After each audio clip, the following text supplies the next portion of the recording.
Everybody. Hi, I'm Ed Steinfeld. I'm the director of the Watson Institute for International and Public Affairs. It's my pleasure today to welcome you all to our session on preserving the Obama legacy, reflections from former cabinet members.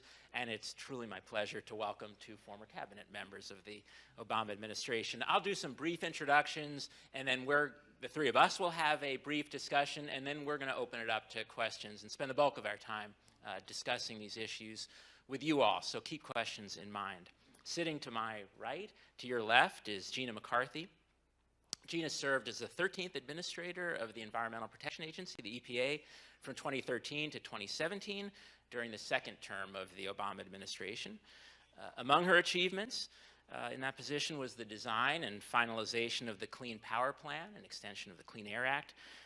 The Clean Power Plan was a policy effort to reduce CO2 emissions from power plants, electric power generation, by 32% relative to 2005 levels by 2030. This was the first ever, to the best of my knowledge, U.S. policy across all states, the individual states, to meet power plant emissions reductions, either by improving efficiency in plants or switching to cleaner fuels, cleaner fossil fuels like natural gas, or substituting in carbon-free fuels or renewable power. The policy paved the way for another important policy achievement, the 2016 Paris Agreement, in which signatories agreed to pursue similar national targets for carbon emissions reductions globally. Prior to serving in the EPA, Gina McCarthy had served as environmental advisor to 5 Massachusetts governors, including Mitt Romney. And from 2004 to 2009, she served as commissioner of the Connecticut Department of Environmental Protection under Republican Governor Jody Rell.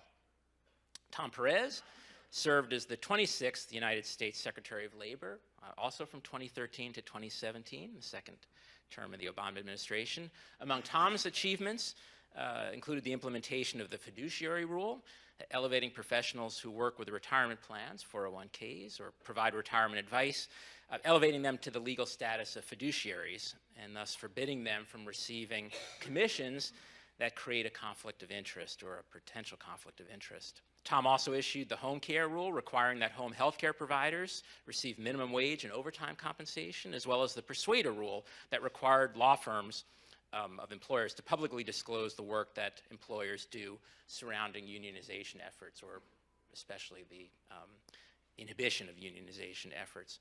Prior to serving as Secretary of Labor, Tom served as head of the Department of Justice's Civil Rights Division. Prior to that, he had been Maryland's Secretary of Labor, and prior to that, he was a member, the first Latino member, of the County Council of Montgomery County, Maryland.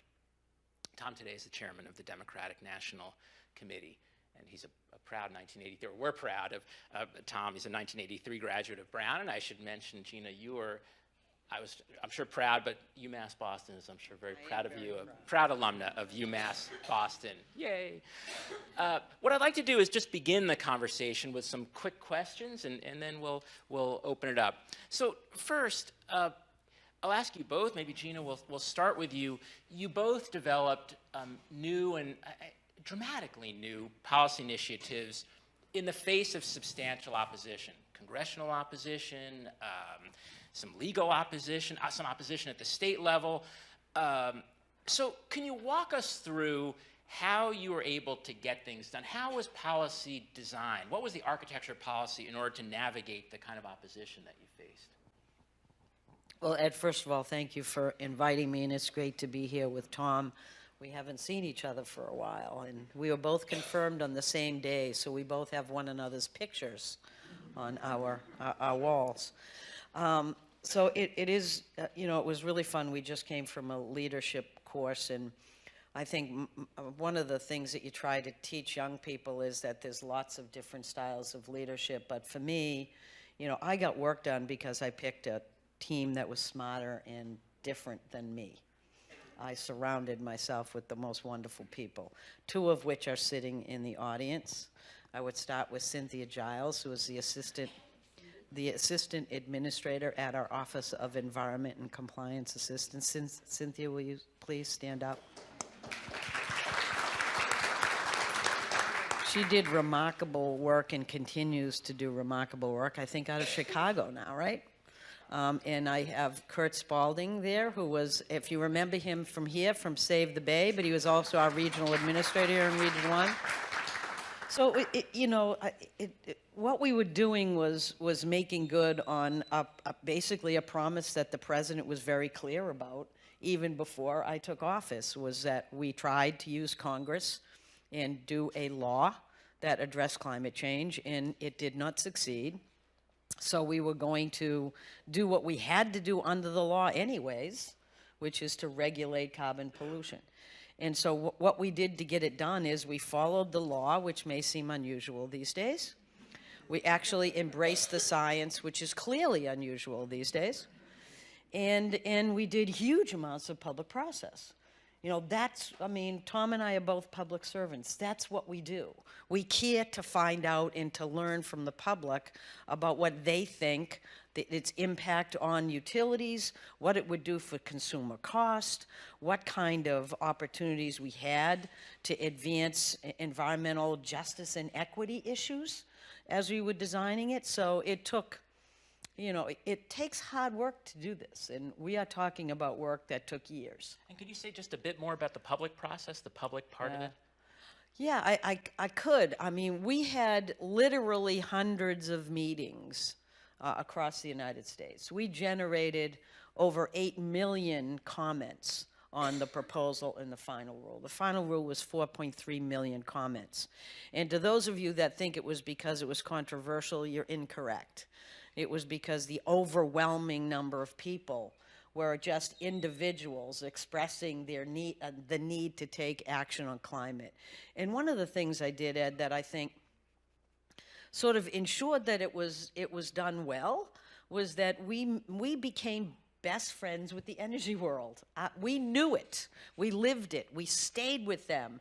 And what you see in this administration is their announcement to think about rolling back the Clean Power Plan did not have a lineup of utilities going attaboy. It actually was AEP and Southern were the first two out of the gate, and both of them said this will make absolutely no difference in the way we are investing. Because clean energy's happened, that's how we're investing, and that's it. So it aggravates me that they're relitigating these things, if you will. I think it's a waste of time. It also sends a terrible international signal. But you got to look at what the real world looks like and what's happening. The real world is not what you hear out of Washington, D.C. The real world is what real people need and want and how they're spending their money. And clean energy is it. We'll circle back to some of the politics and the business in business-government relations in just a moment. But Tom, do you want to walk us through also an example of building policy in the face of opposition? Absolutely, and it's great to be back here. I was telling Ed, I got here in 1979, and my first class I ever had at Brown University was in this room.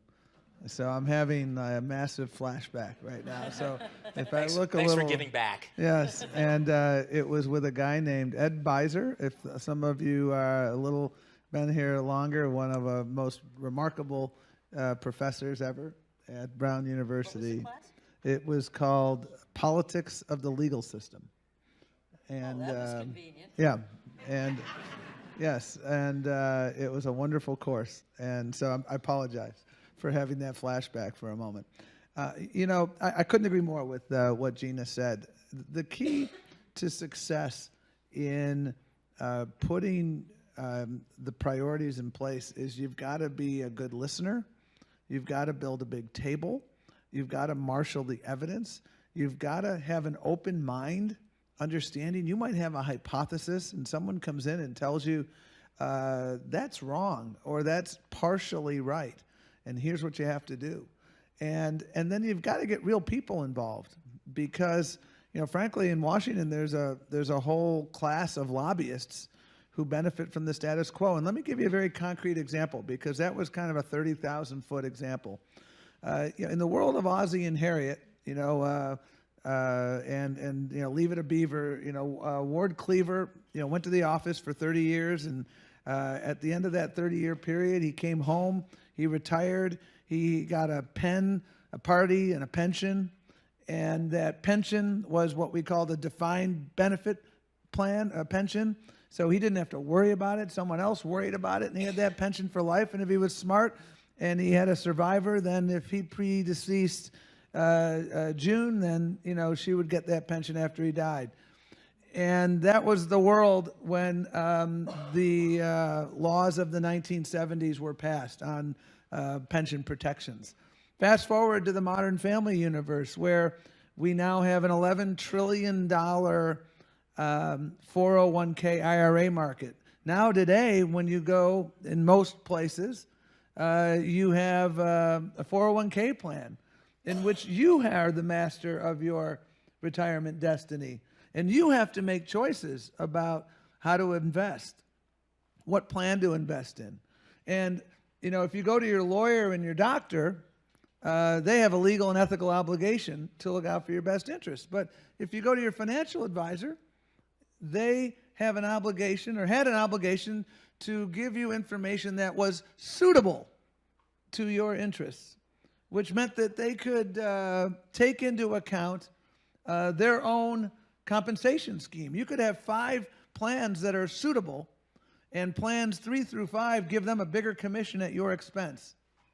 And what do you think they will do? If you were diagnosed with cancer and your doctor told you this treatment was suitable, you would tell her, what the heck is suitable? What's going to save my life? That's what you would do.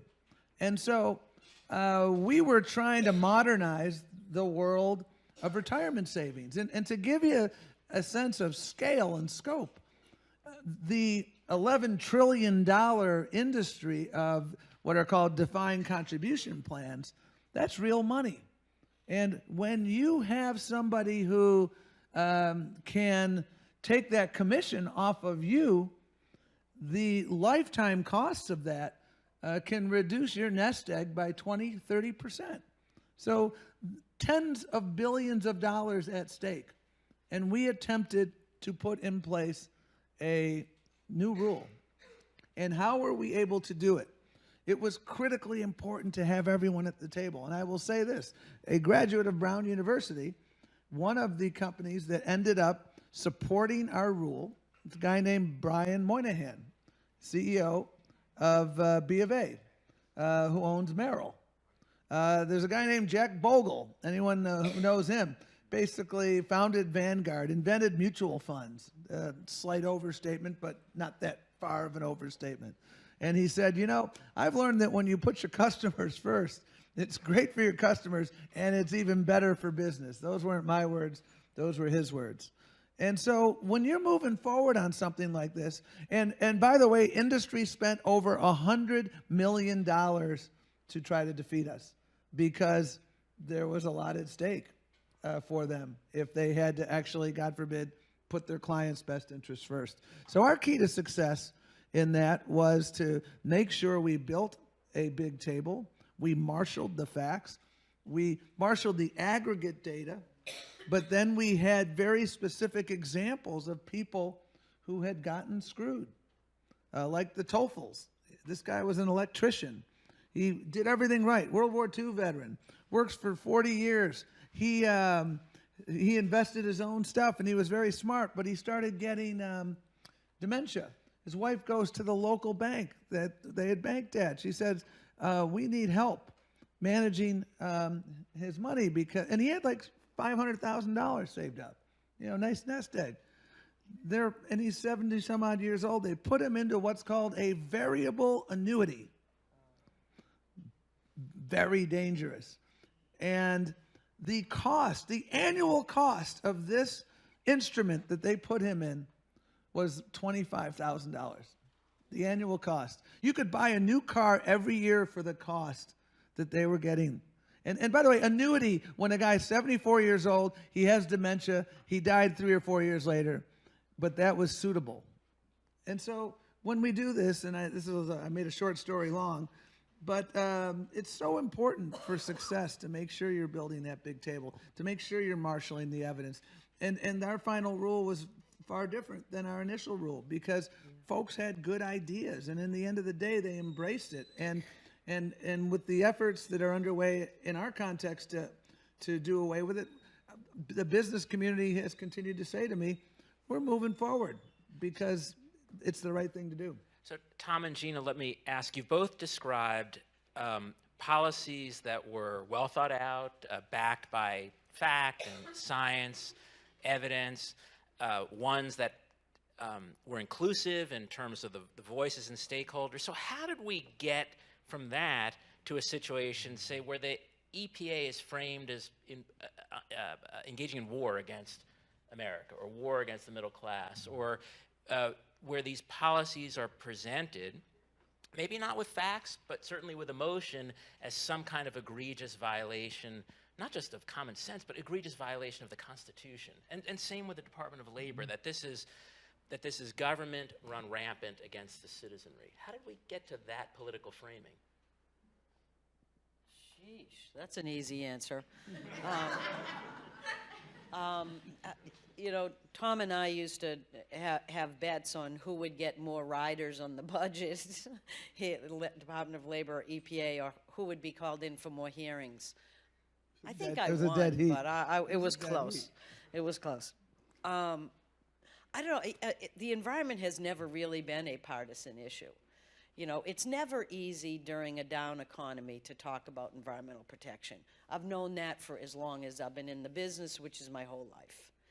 And we went in with at a time when it was the worst economy, the crash than we had seen since the 30s. And so I expected that there'd be difficulties, but we ended up getting remarkably more done than anybody ever anticipated because we worked hard at it. Now, why is it partisan? I think a lot of it had to do with the issue of climate change. I really do. I think it had to do with big money trying to preserve the status quo, mostly the fossil fuel industry, that very strategically got people into Congress and into local legislatures that would deny climate change or deny the ability to take action on it. Now, I know that sounds very simplistic, but I think that there is a good indication that a lot of it was driven by climate change, not necessarily by the core protections of the agency, but the core protections of the agency are all threatened by climate change. That's the problem that we face. It is fundamentally a public health and even an existential challenge, and you can't back off of it just because it's difficult to communicate, which it is. But it is necessary for us to take action. So the best we could do was to try to work across the aisle in a nonpartisan way to look at the facts and to try to get movement forward. And we didn't try to solve the climate problem in one or two actions. We worked, for example, with the auto industry every step of the way, and they actually stood up on stages applauding the standards we did. That doesn't happen very often. Now you're going to say, yeah, but they don't like them now. I disagree with you. They actually do still agree with the standards. It just appears that this administration wants to undo them. And I don't think at the behest or the benefit of the car makers themselves. We live in a world of false choices, and I've watched this throughout the arc of my career. I used to do a lot of work with police departments that had some challenges, and the false choice there is we either have a safe community or we protect the Constitution, a quintessentially false choice. The robust evidence base that shows that we can have safe constitutional policing. The most important currency a police officer has is the trust of her community, and if you don't have trust, you don't have anything. In the world of when we would do an overtime rule or some other rule to help lift wages, because wage stagnation is one of the fundamental issues that has been vexing America and frustrating families and leading to this understandable angst. And, I either take care of my worker or I take care of my shareholder. The quintessential false choice. The Costco's of the world have demonstrated that you can take care of your worker and your shareholder and your supply chain and your customer all at once. When I settled one of the largest fair lending cases in the history of the Fair Housing Act, I sat down with the CEO of this recognizable company who shall go unnamed, and he said to me, and this was rampant issues of fair lending discrimination against Latino and African American would-be homeowners. And it was in 2010 or so. I'm having these conversations with this CEO, and we got to be friends. And he said to me, "You know what our problem was, Tom? Is during the previous administration, there was no enforcement whatsoever. It was the wild, wild west, and we were losing our best people to Countrywide. And those of you who followed mortgage lending, the industry bottom feeder was Countrywide. People would go there, work for 2 or 3 years, and be set for life because they had no rules. And they would be set for life because they would screw people. And it was a race to the bottom. So this notion that you either have a sound business climate for lenders, or you protect the environment, or you protect the consumer protection infrastructure is another false choice. And we see it played out everywhere.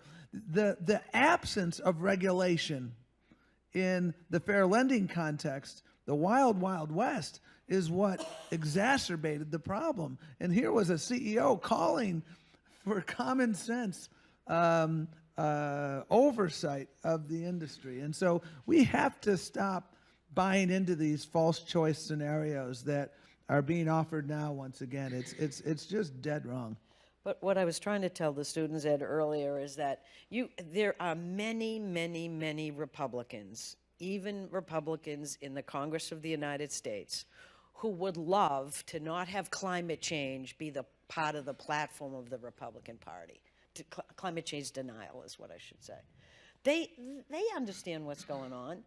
So there needs to be a more of a realistic conversation about things than just making science fact to be part of a partisan platform.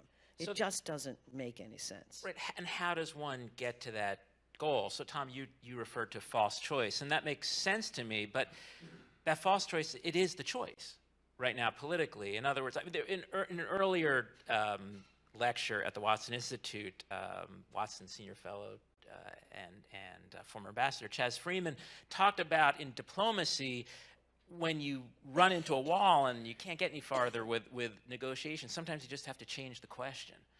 And so it sounds like that's also what you're saying, that there's a choice that's presented. It's not the optimal choice. So how do you change the question? How do you change the choice, whether you're a Republican or a Democrat? Well, I guess I would. I think what we have to do is change the map, and here's what I mean by that. I think the two forces that have brought democracy to the crisis level that we find it, or two of the greatest forces, are dark money and gerrymandering, partisan or racial. And the reason we get in these false choice traps, and I'll give you a very concrete example: immigration reform, 2013. Bipartisan immigration reform passes the United States Senate by a comfortable margin, gets to the U.S. House of Representatives in 2014. There's a fragile majority emerging to pass immigration reform in 2014. And then the following thing happens in the summer of 2014. A guy named Eric Cantor got a primary election in Virginia.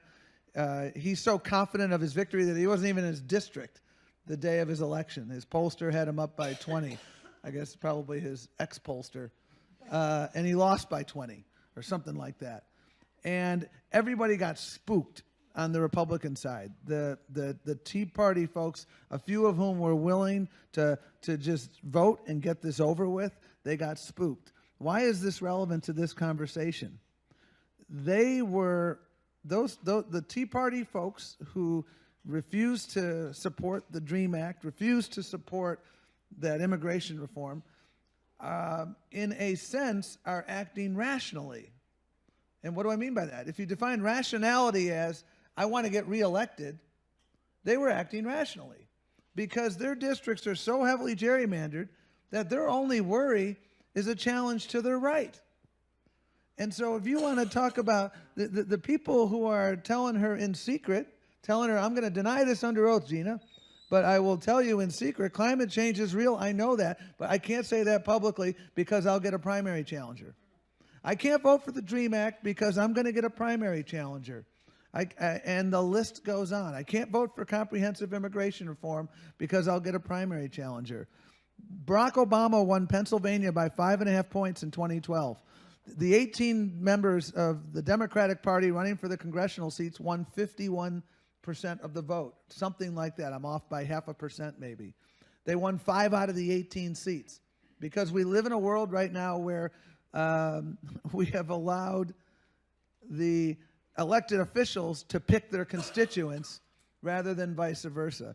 And unless and until we reverse that in the U.S. Congress, we're going to continue to have this gridlock that's going to make life a lot more difficult.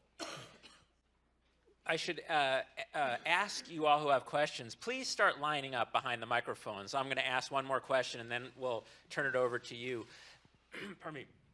Gina and Tom, many of your achievements in the Obama administration were carried out through executive action.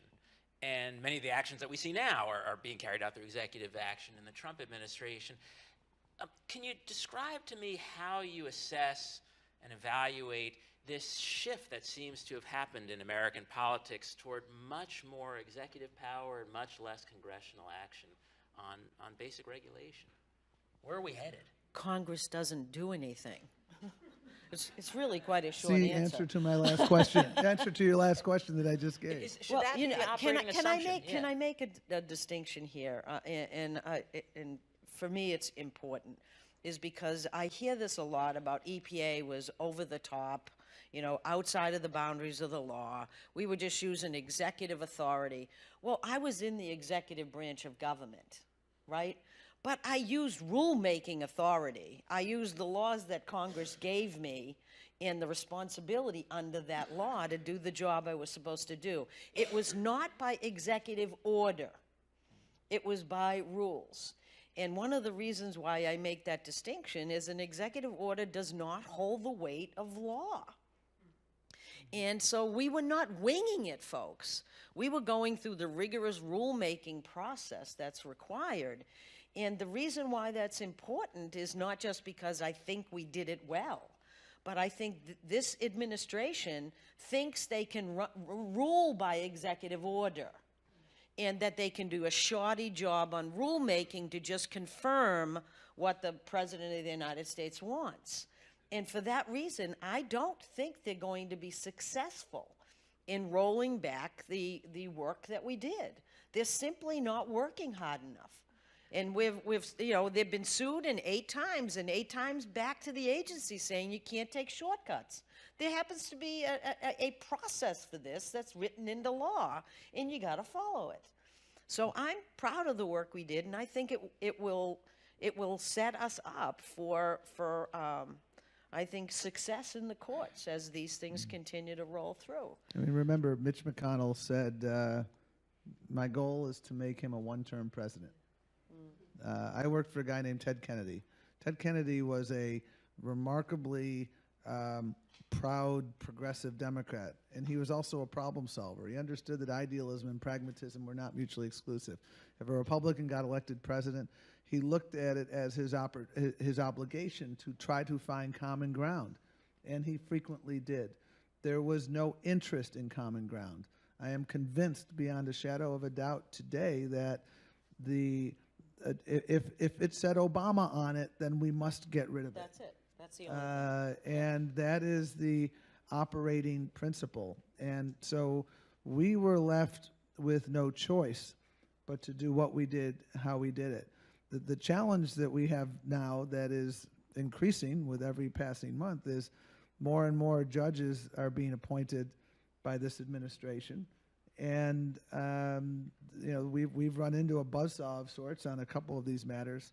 And I mean, you had a nominee the other day who testified at her hearing that she was asked what you thought of Brown versus Board of Education, and she's not sure whether she agreed with it. So there you have it, She could be the Secretary of Education then. Well, maybe but she is. I'm not sure. She doesn't believe in public education either. Why don't we go to some of your questions? We'll start over here. Please try to keep your questions short. Thanks. Hi, thank you both for your time. One of my concerns going forward, like you said, is that our agencies are currently being gutted from the inside. We are losing the long-term personnel, the experience. Chaz Freeman has spoken of this, was mentioned, speaking of it, for State Department's been gutted, the EPA is being gutted. I speak as a veteran who left service because I also could not morally continue to serve this administration. What do we do after this? How do we get back that experience? How do we prevent the brain drain that has significant impact if we don't try to mitigate it? Well, first of all, sir, thank you for your service. I'm Thank very you. grateful. And I think I probably speak for Gina. We still run into former colleagues, and the first thing I always say to them is, stick around. I'm proud to tell you, I came into federal service as a career prosecutor at the Justice Department under President George Herbert Walker Bush. I'm proud to tell you that. I was proud to serve under him. And the Department of Justice under Obama, Bush, Bush 2, actually I wasn't there under Bush 2, but Bush 1 and Obama and Clinton, independence was its currency.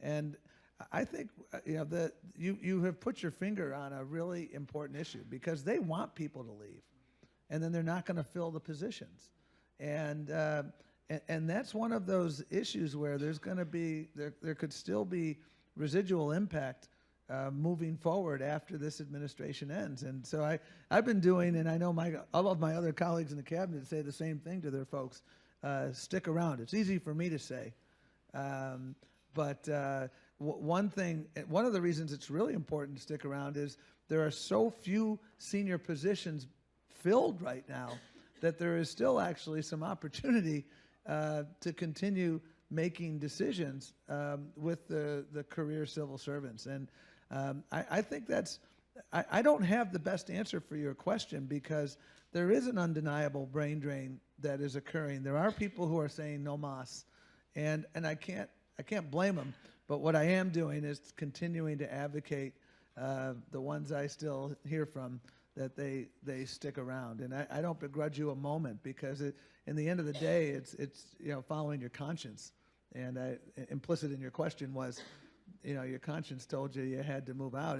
And one of the reasons why we have so many service members running for office from on the Democratic side right now is because the assault on the intelligence community, the fact that our nation is less safe.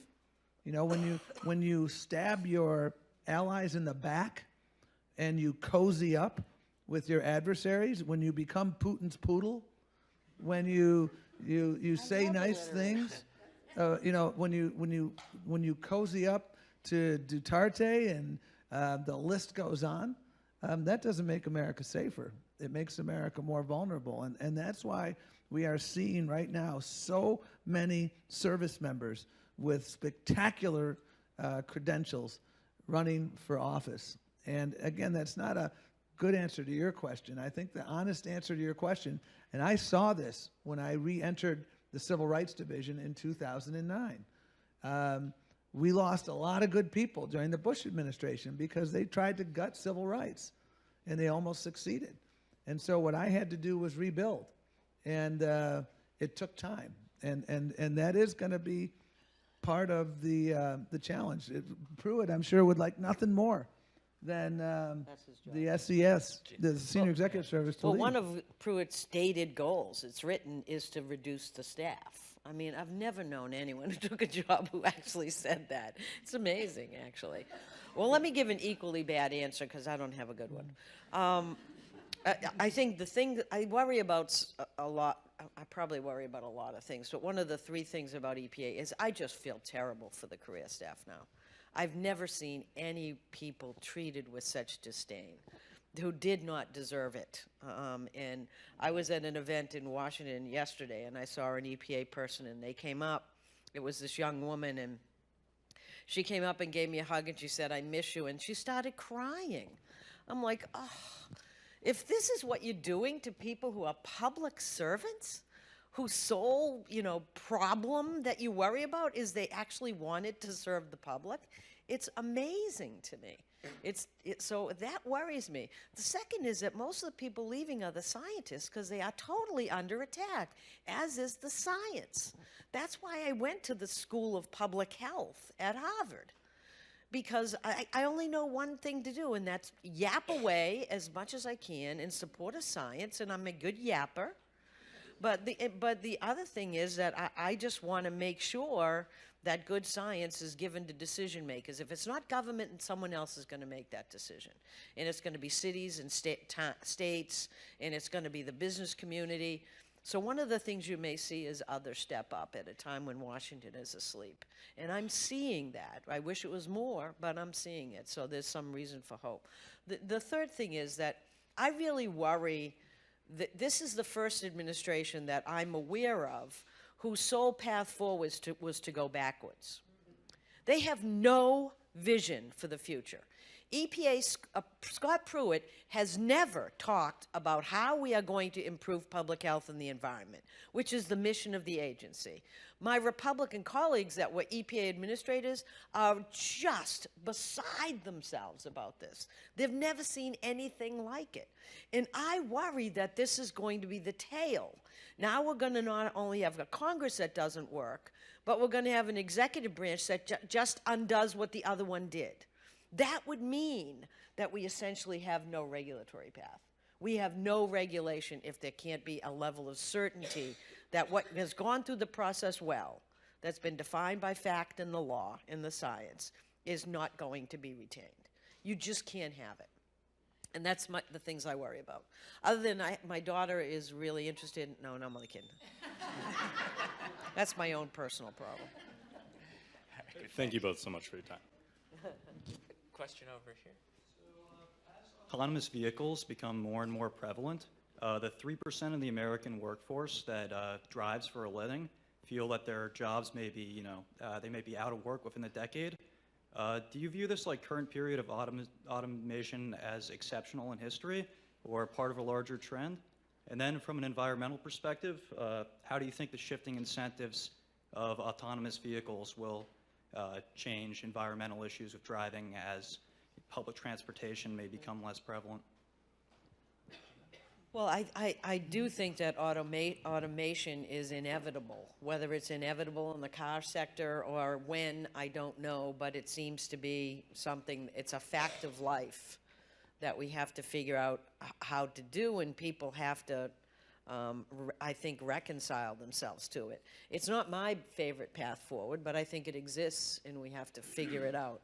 Whether or not autonomous vehicles are actually a benefit to the environment depends on what powers them. If they're electric vehicles and you get your electricity from renewable energy, then you have a very environmentally sound process.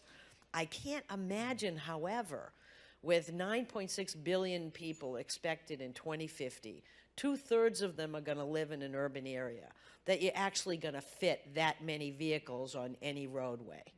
So I cannot see that it's going to replace the need for really good public transportation.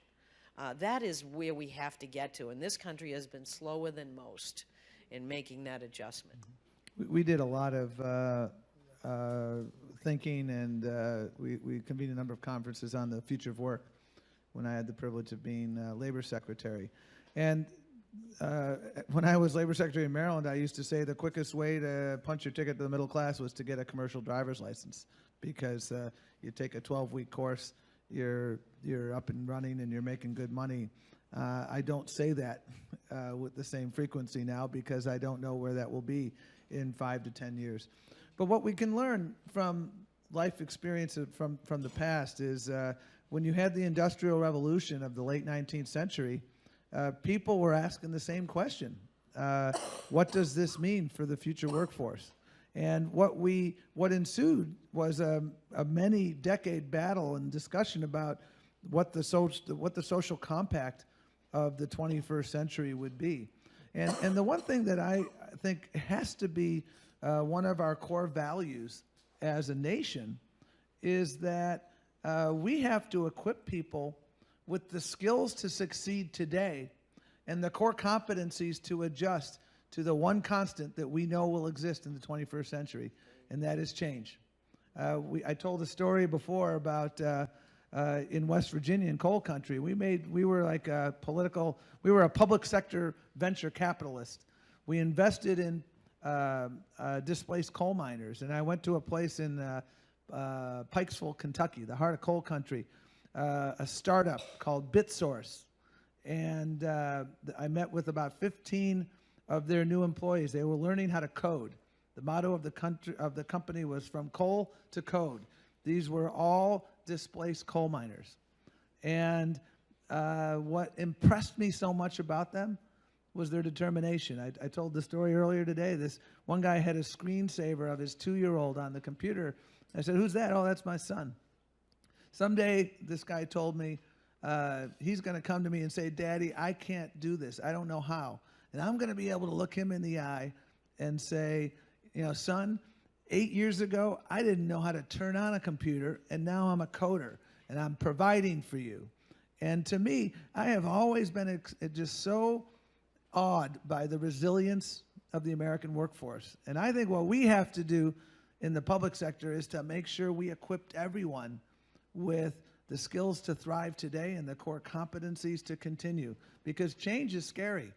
And we have to build those bridges to the middle class to continue to stay in the middle class. And I think we can do it. And that's why investments in human capital, when we talk about infrastructure bills, I'm all for infrastructure bills, but we've also got to make sure we have a permanent human infrastructure bill that recognizes the fear that is implicit in your question, because it's a totally fair concern to have. And that's why we got to keep doing it. You see full employment as a possibility in the 21st century?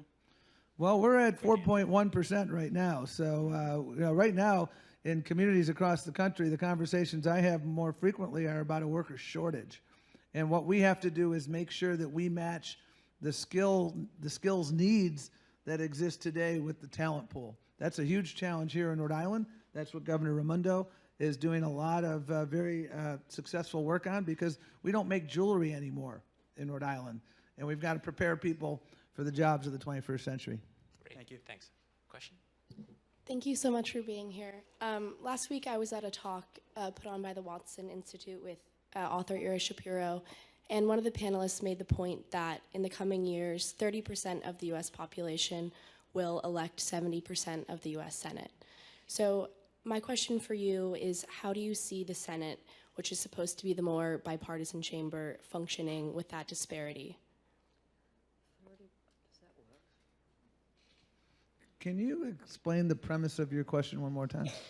Yeah, so, Yeah. I mean, in terms of the EPA, which relies on the Senate to Yeah. confirm judges that will then uphold their regulations. No, I get that, but the 30 and 70%, I get the yeah. other part of your question. Because there's a Of where stat- people live. Yeah, where people live, people are moving into more urban, centers, and it's said that by 2040, 30% of the U.S. population will be electing 70% of the U.S. Senate.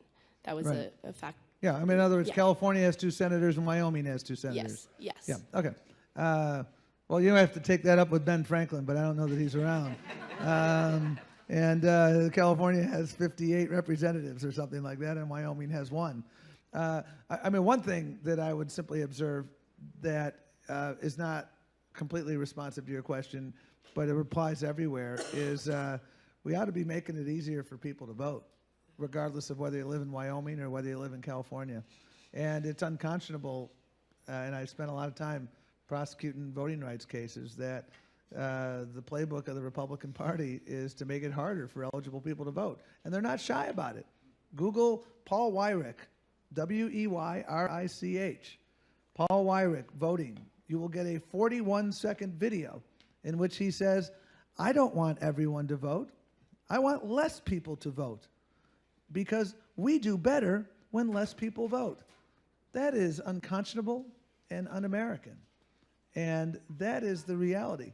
I don't know that there's an answer to your question, unless you want to amend the Constitution to say that a state like California should have 3 senators. I do think that an interesting corollary to your question as it relates to the presidency is whether we should be doing something about the Electoral College and whether we should be moving into the national popular vote.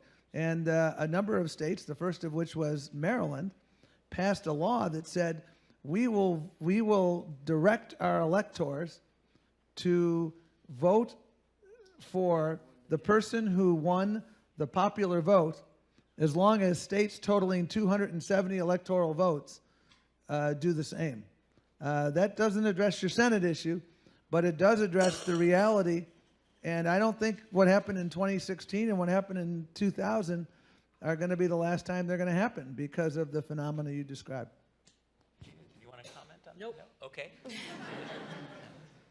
Hi. So first off, thank you very much for being here. And Mr. Perez, you mentioned that some congressmen and women say that they can't endorse issues like global warming or immigration because it will draw a challenger in their primary election. And my question is, with this in mind, what do you both think the solution to the extremely polarized atmosphere of Congress, where congressmen and women can't endorse policies because they believe in this risk of a more polarized challenger coming in from within the party? Gina, why don't you go ahead? It was him who said it. All right. Well, I'll tell you, I mean, it starts with the Supreme Court cases out of Wisconsin and Maryland on partisan gerrymandering. Justice Kennedy is going to be the swing vote. I am hopeful that he will strike down. I mean, I gave you the example of Pennsylvania. I could have chosen Ohio. I could have chosen Michigan. Could have chosen Wisconsin. Could have chosen Maryland. Maryland's a partisan gerrymander that benefited Democrats. So this is not, it's sauce for the goose type of thing. But, frankly, until we do that, there's no political incentive for people to want to engage these issues, and that's the nub of the problem. The only thing I would make sure to add, and this is just so that everybody understands, is that when you set up a district, a voting district, that is solely one-dimensional, all white, all Republican, you're setting yourself up for this type of challenge. And so I think we just need to be much more aggressive at making sure that things are drawn in a way that is not political and not so inequitable. I mean, the other dimension to that's the really answer, it. too, is, I mean, I saw it firsthand with the conflict of interest rule that I described before. It's the poster child for campaign finance reform. It was, I mean, we pulled the campaign finance reports of some of the people who are most vociferous opponents, and it was not hard to figure out the connection there. And it's not hard to understand why people feel so jaded about Washington, because like that tax bill, it's not a tax reform bill, the tax bill that passed last year, I mean, the amount of money that lobbyists made on that bill was just off the charts. Question here? Yes, thank you for taking my question. What, if any, specific challenges to the Obama legacy are you worried or concerned about may have or gain significant traction?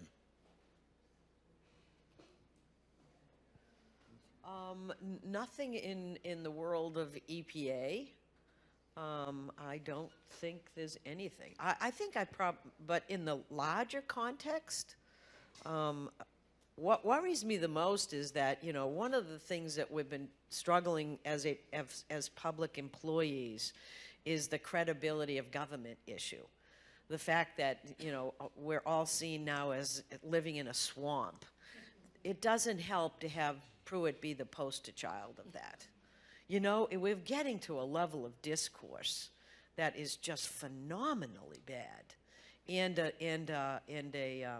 a sense of we're just numb to all of the damage that we're doing to government itself and to public employees.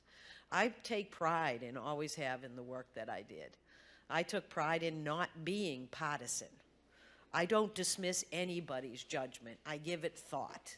And that's what you're supposed to do. I worry that this has eroded to a level where it's going to take considerable time to bounce back, if it does. Gina, just a quick question on the Paris Agreement. How, with countries already arguably responding to the U.S. stated withdrawal, how does that not end up playing out in the future as a reversal, really, of the achievements of the Obama administration? Well, it is absolutely going to be a delay. That's the problem that I get anxious about, because some things actually need to continue to move forward. And it's really important on climate that we continue. And so you do see the international community responding to the U.S.'s supposed withdrawal at some point in time. But you never know. It could be like TPP. We could be in tomorrow. I don't know. I mean, just keep reading Twitter. You never know. So you're absolutely right. It is delaying. But the most important thing that this administration is not seeing is that it's given China an unbelievable ability for leadership in the economy and strength of the world. We have ceded our innovation and our jobs to other countries, and it's just embarrassing.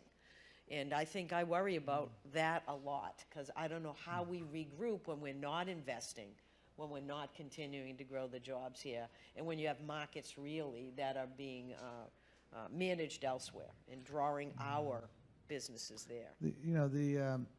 I do worry about the Obama legacy on a number of things I worked on. We're going to have to go back and do the overtime rule again when we get back in control, and we will get back in control. We have other rules that are being chipped away at, although so many of them I think are going to endure. The other dimension, though, is, there's this global virus of nativism that is, you see it in Europe, you see it in Austria, you see it in Hungary, you see it in the emergence of the opposition party in Germany, you see it in Poland, you see it in the Philippines, you see it in Malaysia, you see it in Turkey, and I could keep going. And what we had historically during periods like this was the moral authority of the United States. Yeah. And it's not there. And I've been speaking to some friends in the UK, and every time you say, "Hi, I'm so-and-so, I'm American, and I didn't vote for him." We have, on the issues of human rights, we've abdicated. There's no moral authority there. And then I worry here at home, and this isn't chipping away at the Obama legacy, but this is just the normalization of the normalization of lying, the normalization of misogyny. This is conduct unbecoming a president, conduct unbecoming a person anywhere, and we can't normalize fake news. The truth matters, science matters, civility matters, and I fear that people are going to look at that and say, this is okay. This is not okay. Thank you. Question over here. She's there. Okay, go ahead. Thank you. Getting tired. Thank you for being here. I came down from Massachusetts. Yay. Want to ride home? And in the area that I'm in, we just got a new state senator, a new rep, and the guy who stepped down from the state rep job is now the new mayor, and they're all blue. And one of them has been helping me with a girl who I just bumped into who was about to die from heroin addiction, and we're trying to get her a bed. So my state senator, who I helped get elected, is working really hard. The last 3 days we've been trying to do this. So many young folks in their 20s, when I asked them about when I was canvassing and campaigning, even with my cast on, said they weren't registered to vote. Oh, nobody's going to listen to me. I said, I'm listening to you. I'm right here. But when I made it personal and told them I had a work-related injury from a big corporation who denied my care, 9 years of fighting, and I'm finally winning. But now I'm disabled, so and probably not fixable. So big corporation, Home Depot, I get to say it now because I won, and Liberty Mutual denied everything. So I'm going to work with Mr. Feeney on the State House, and we're going to work on workers' rights and health care. But you've got to get out and get busy, and you got to get out and help us win these races and get local. Can I just make one point? it matters to make issues personal. It really does, because I think people are so disenfranchised with government that whatever happens, it just seems like business as usual now. And we're leaving human beings behind. The reason why the environment is important is because it's about your kids' family and their future. Yes, well, I You don't know, have it's- kids, but I'm an environmentalist, and so I Yeah. work with the Citizens for Social Justice up there.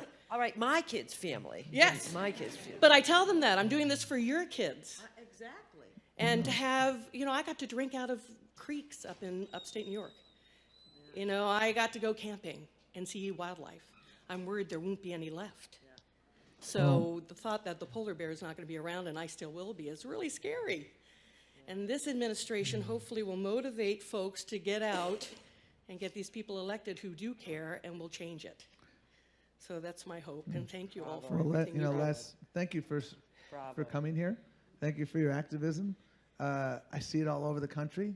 I We're see it in waving. Oklahoma with school teachers. I see it in West Virginia with school teachers. Yeah. I see it in Florida with young people. And I was in Memphis last week marking the 50th anniversary of Dr. King's assassination. And the reason I ran for this job is I have come to the conclusion that the most important thing I could do at this moment, where our democracy is facing an enormous stress test, is to make sure that we're electing Democrats, and to make sure we're rebuilding our political infrastructure, rebuilding trust. Our signature initiative for 2018 is IWillVote.com. There were 47 million less people who voted in 2014 than in 2012. Voting cannot be a casual sport. Democracy cannot be a spectator sport. And the good news is that I see it everywhere I go. Turnout is up. The number of candidates are up. The number of service members running for office is up. The number of women leading the charge is way up. Thank because God. women led Thank this God. resistance. And young people are taking leadership. And to me, the legacy of Dr. King is we need to be bold. We need to be inclusive. And we need to vote. And that's why our goal is to get 50 million, honoring the 50th anniversary of Dr. King. 50 million more folks out to vote. And, the First Lady used to say, when they go low, We go higher. Well, you know what? I have a little, when they go low, we go vote. So that's Well, my motto. Yes. Time is getting a little short, Thank so we'll you. try to have a little bit shorter answers and quick questions. Go ahead. Okay, so when Steve Bannon put on his 3 or 4 shirts and went to CPAC, last year and said, we're going to preside over the deconstruction of the administrative state, like a lot of my friends, we sort of said, well, that's kind of silly.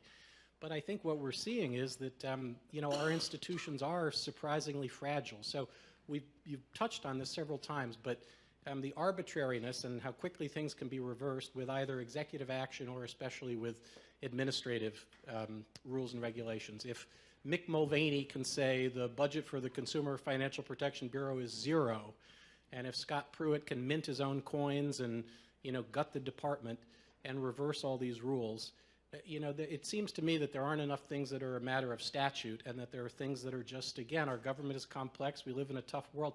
I'm interested in your best ideas about how government and these institutions can actually be more resilient, because they seem to be, overturned on a dime, and you don't want to cycle from administration to administration in these ways anymore.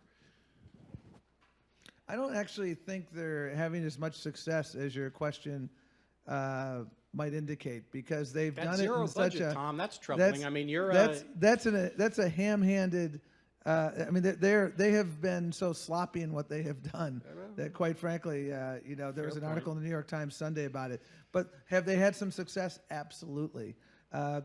I think the longer-term answer is we've got to fix our democracy more broadly. And I get back to the Congress. We did what we did in no small measure because we had a group of people saying, I want him to be a one-term president. And so we had those are the only bad guys. that Tell option. Tell me your best idea. One question. Our best idea is to redistrict so that people have to get things done in Congress. There's no incentive to legislate right now. And so we use the more fragile and the less permanent regulatory and other administrative routes. We've got to fix Congress, or else we'll keep working around it, and it's not permanent. Could I just mention Less permanent. one word, transparency? I still have faith in people. I don't care if you're Republican or Democrat. I still have faith in people, and the challenge that we have with this administration is a lack of transparency. There are statutes, there are laws on the books. The biggest thing that ticks me off is they're not enforcing them. That's what they're doing at EPA, is I can't fix a law I don't like, so instead I'm going to pretend that I'm doing all my work right, and I'm going to undermine it and not enforce it and let the industry know when there's a wink going on. We need transparency in government. We need exactly what's happening, which is everybody standing up and reminding everybody that we have core values in this country and they're not being represented in government today. I don't know any other way to get at these issues other than to give people the information they need to vote correctly and to engage and to run for office and to do everything we can to take back America. Thank you. Gail. Hi. First, thanks for being here. Mr. Perez, you mentioned earlier, you said when the Democrats regain control, right? And maybe this question might be a bit redundant because we've been touching on this, but you've also both mentioned your worries with the government right now losing credibility because they don't seem to have a vision for the future necessarily, and sort of a lot of initiative is moving towards states and also companies sort of keep moving forward while the government is trying to reverse direction. Do you think that'll be damaging to the American people's view of the government past this administration, like maybe when the Democrats do regain control, and how do you think that you can fix that damage? Yes, and I don't know. Okay. I think this is a resilient democracy, and I have such faith in the American people. If you asked me to give a two-word definition or description of America, I'd say endless possibilities. I say that because I had the privilege of traveling the country. I met people who'd been kicked to the side of the road, and they had the resilience to get up. Those coal miners in West Virginia, folks who lost their job in Ohio, people who were struggling with opioid abuse, who were able to get the treatment and get their lives together. And this isn't the first time in the nation's journey to form a more perfect union that we've had this. The McCarthy era, we've faced other moments of nativism, and so I for one, I'm not related to that McCarthy. I just want Yeah. that very well. I have. Dad was such a jerk sometimes. Yeah. But the main thing is we can do this, but it has to be full participation sport, democracy, by everyone. And the good news is I'm seeing it in remarkable abundance. The energy, it's not abating. People understand you can't take democracy for granted any longer. I have to say, I might sound like all I'm doing is whining, but I'm incredibly hopeful.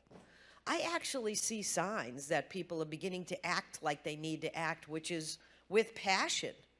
I haven't been to a march in decades before the Women's March. And my favorite poster was, I can't believe we have to keep marching for this shit. Don't you love that? It's so good. It was the best thing.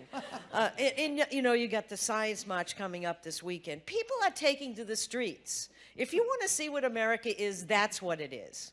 That's what it is. And you gotta understand that you gotta work at this.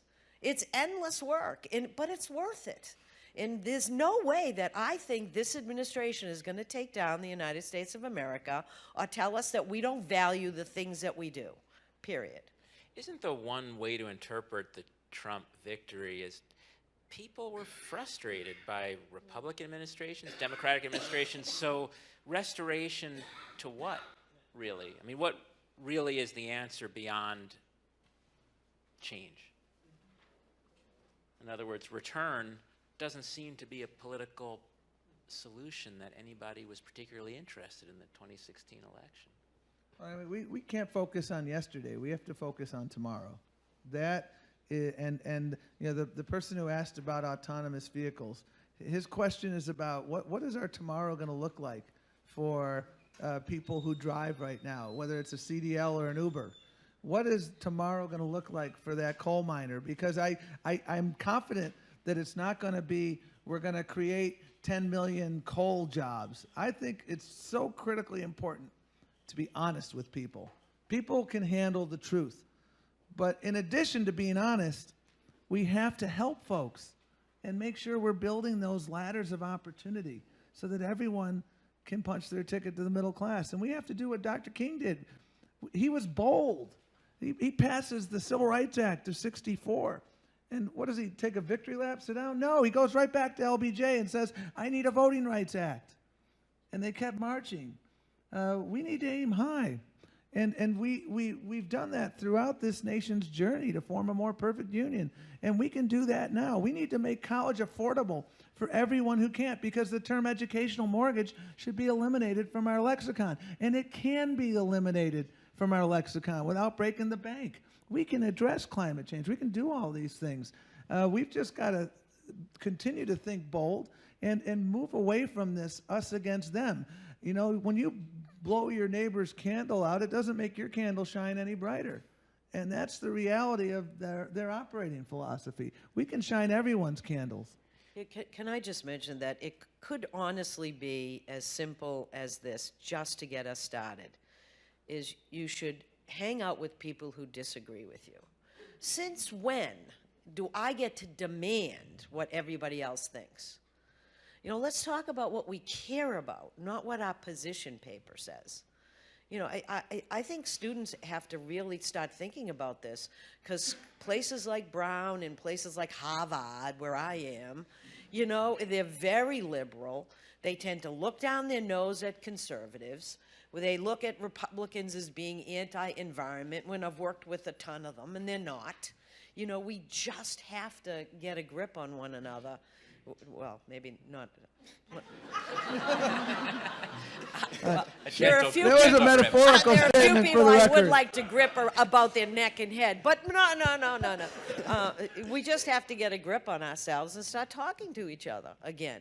You know, go have Thanksgiving dinner with your family, even if they don't agree with you politically, for crying out loud.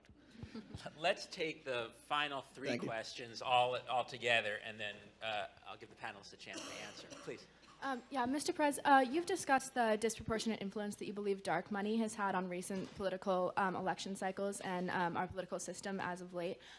So I was just wondering what your thoughts are on the U.S. Supreme Court Citizens United ruling and the role that money now plays in funding political campaigns, specifically in your role as the chairman of the DNC. Like, do you think that political speech should be protected in terms of like money and funding certain campaigns? So you've both expressed a lot of optimism today about the resiliency of the Obama legacy, but I feel like that was not what I came in here expecting, because I hear so much pessimism amongst my peers and in the media about how hard hit the legacy is being by the Trump policies. So how do you think that mismatch between your optimism and sort of everyone else's pessimism has come about, and what can we do about that? Thank you. When or how do you think environmental concerns became partisan issues? You just mentioned you worked with a lot of Republicans who are for the environment. Of course, Nixon founded the EPA, and just wondering. He was great, right? Well, how did it happen?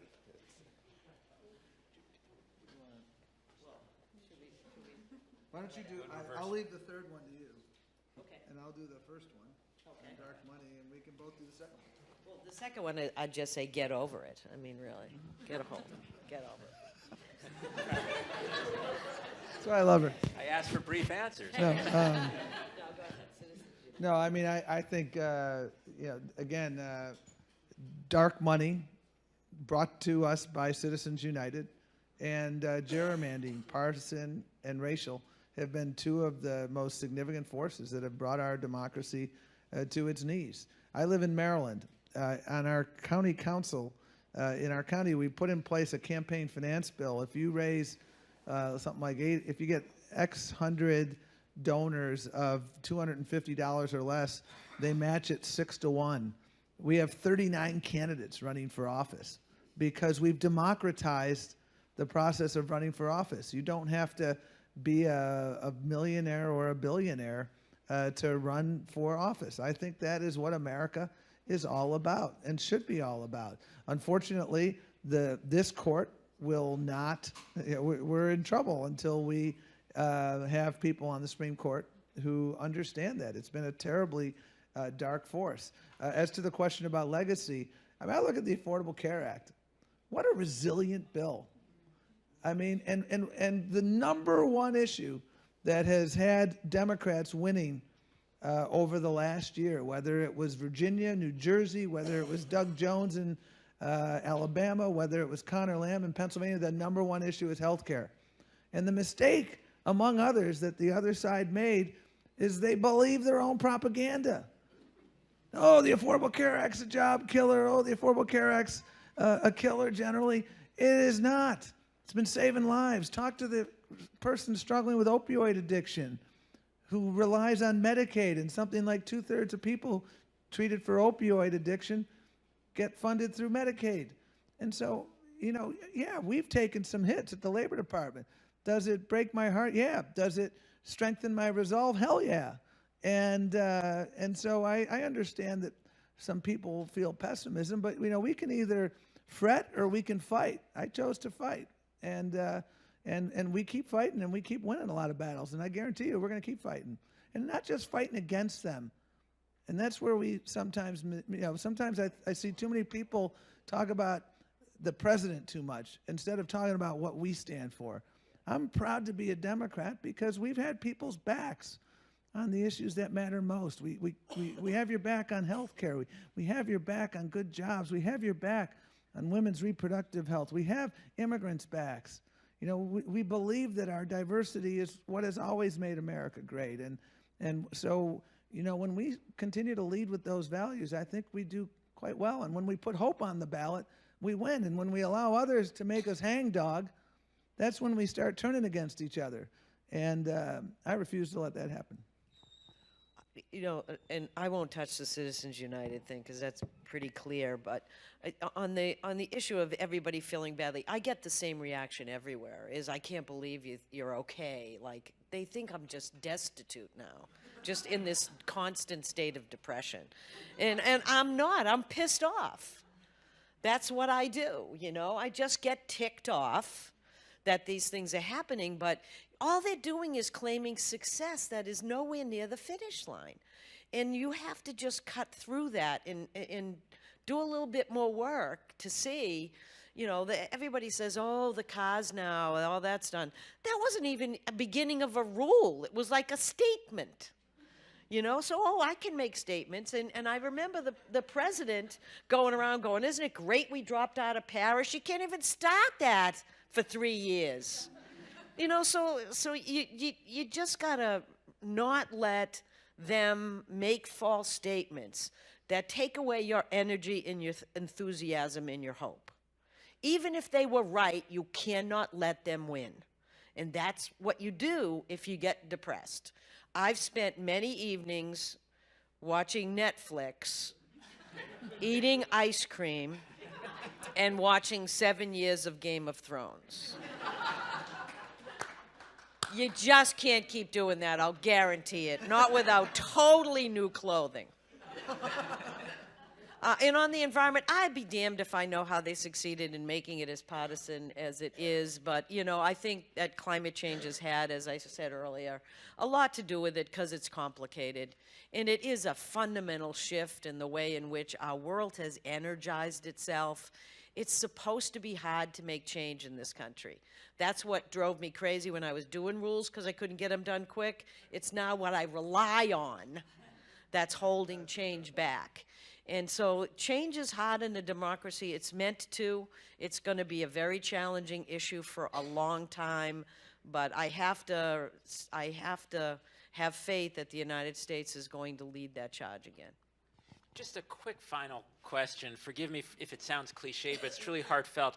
For a young college Republican, a young college Democrat, or even somebody from not from the United States who at this moment wants to do something, throw out some ideas about where he or she should start. Where to start? Number one, register to vote. Number two, vote. Number 3, study about who you're voting for. How about professionally, though? Oh, okay, professional. Career track. Well, I wouldn't suggest you be in a voting booth for that. I would suggest that I still think in this, you may think that's crazy, but if you care about the environmental world, there are many things that you can do both personally and professionally. Professionally, I still would consider public service. I still think it's one of the most honorable professions that you can do. I still think that there's a wealth of progress that we can make both in the city level and the state level. I don't think you're going to see much change in this administration, but it doesn't mean you can't be in the bowels of an agency doing good work outside of the political view. And I also think you can make a difference in the business sector. So there's still a lot of opportunities you have to try to build an environmental ethic and make environmental progress. Yeah, one of my biggest fears right now, having spent some time on this campus, is that people are understandably jaded. My goodness, I don't want to get in public service. It does feel like a swamp. And I think right now is exactly why you should be in public service. I've been inspired by the students on this campus, and I'm inspired by your intellectual curiosity, your optimism, your passion. I've been up here with Michael Steele, former RNC chairman. We disagree on a lot of things, but we have a lot of shared values, and we look for common ground, and I see that search underway on this campus, and you have to do it. The millennial generation may be less attached to institutions like the party than I am, but you're the most altruistic generation around. You wear your values on your sleeve. You care about climate. You care about you care about women's reproductive health rights. You care about dreamers. You care about each other. I mean, you understand the golden rule. You're not about just yourself. We all succeed only when we all succeed. That's your ethos, and you need to bring that ethos to public service. The rewards are priceless. I may not be the richest guy in the world, and nor is Gina, but for us, throughout a career of public service, and we have both served under Republican and Democratic administrations, the non-monetary rewards have been priceless, and we wouldn't trade it for anything in the world. And so my bottom line is get money, it there. it's perfectly. Gina McCarthy, Tom Perez, I want to thank you for your federal service, your state service, and for educating us. Thank you all.